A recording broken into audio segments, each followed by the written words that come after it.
bell after a bad game we had Wednesday against A&M. I thought they came out with a lot more energy. Thought they showed some leadership to get themselves ready to play. I thought our start to the game as the first half went along was really good. Defensively, we struggled a little bit in the second half. I didn't think our defense was great, but our offense kept us in it and kind of kept them at bay. Obviously a lot of fouls, but I thought our guys did a good job of taking the rim. The free throw count was even. We got to the rim a lot more, a lot more 2-point field goals than we'd had Wednesday night. So I thought Kyra was really good, but I really, on offense, but to have the scoring that we got with 5 guys in double figures and just Kyra having 11 assists, 0 turnovers. We had 25 assists on 37 field goals. The ball was really moving. I thought we did a good job attacking their defense. They're one of the better defensive teams in the league. And then, off on their offense, our defensive end, we still got to get a little bit better, but I thought our guys really came with some energy tonight.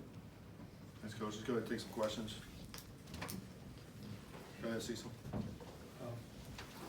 You got good balanced scoring. You got something that seemed like from almost everybody. But talk about it again. And you've talked about it a lot, but having heard out there the job you did defensively on Sheila, on Kyrie.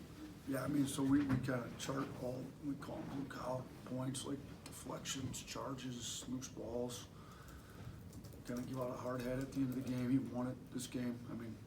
He's a tough kid. He won it in 22 minutes. So, we try to play him as much as we can just on the defensive end. But I thought even offensively, he gave us some good, we got some offensive boards, set some good screens, caught it on the one pick and roll, laid it in. So, he's starting to, before he broke his wrist, he was leading the SEC in assist to turnover ratio. So, for a 6'8" guy, he was handling it, making really good decisions. Disappointing for him that he broke the wrist because I thought he was really headed towards a great year, but he still brings so much value that you got to play him even with the broken wrists. So and I've known Kermit for a little bit. We took it one of his when he left Middle Tennessee State. Kid Antoine Johnson transferred to us at Buffalo. I talked to him about him. He's always super friendly to me on the road. So before the game, he just kind of said, "Yeah, Herb's like everybody's hero." He's like, "I got so much respect for the kid. He's out there playing with a cast on his wrist." So I think all the coaches in this league respect him and his effort and what he gives, and he obviously brings a lot of value to our team. You have a question on the right, Tyler?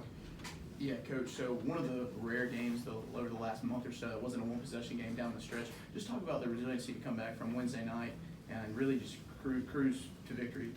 Yeah, we talked about, they started to make a run there in the second half, and I called the one time out there, I think right about 8 minutes to go, and we got to get some stops here. We kind of went through what, I think at that point they were 12 of 16 in the second half. They were shooting 75%. So like I said, our first 12 minutes of the second half, our defense wasn't very good at it. I think after the timeout, we kind of buckled down, got some stops, and it was big. We didn't want it.